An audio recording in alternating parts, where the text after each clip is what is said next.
Hey everybody, this is Rainbow Reviews, hopping on here to talk about the Mandalorian Season 2 trailer.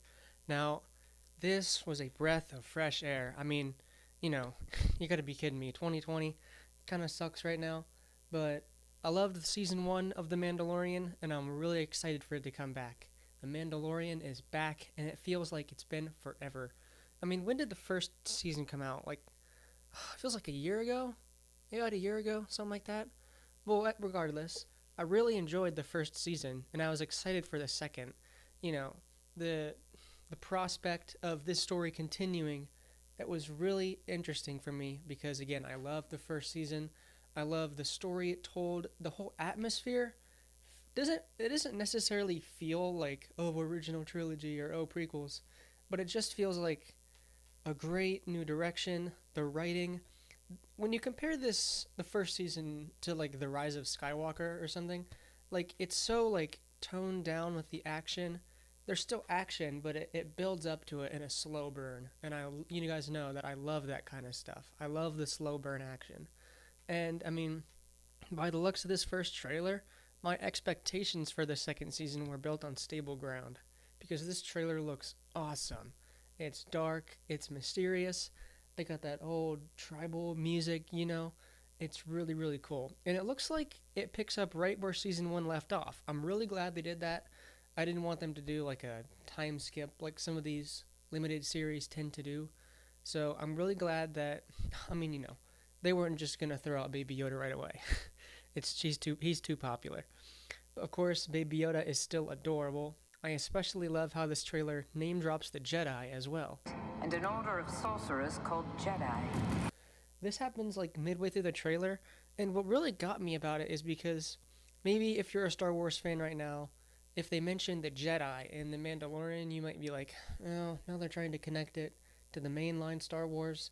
And I would kind of think that too, but the way they mention the Jedi in this trailer, it doesn't feel forced. Like, it really feels like we're going to get a darker, grittier look. We're going to get a new look at the Jedi from a whole new perspective, and I love that aspect.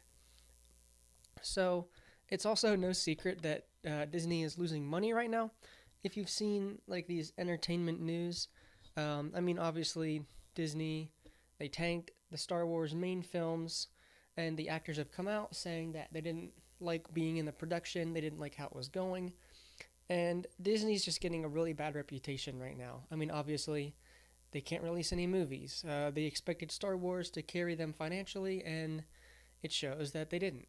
And their theme parks aren't busy at all. I heard that Universal Studios is actually bouncing back faster than Disney is, which really puts this all into perspective. Disney is not in a great place right now, but I'm not going to make this video completely about Disney. It might be a separate video, but I really get the vibe that they're going to bank on this hard for some money. But and it's a smart play from them. Obviously, this is one of their biggest IPs, even though they ran it into the ground with the mainline films, and obviously, it looks great, and season 1 was very well received, so they're gonna bank on this hard. But this is what scares me. All of the elements coming together, Disney needs money. Everyone's gonna see this. Guess what they're gonna do? Yeah, it better not be behind a hidden paywall. Not this $30 crap. I don't want to pay $30, but, between you and me, I would pay that $30 to see this season 2. Seriously, I'll probably link the trailer down in the description. If you haven't seen it, you should. It looks so good. And although I'd probably pay that money, here's hoping this season can save 2020 and save Disney's depleting money bin, But really looking forward to it. October 30th. That's not that bad. That's not too long away, It'll be like right around, getting into November. That's always a great time for Disney. These months are always big for them, so it makes sense. So yeah, this is Rainbow Reviews. I'm really excited for The Mandalorian Season 2, and thanks for watching.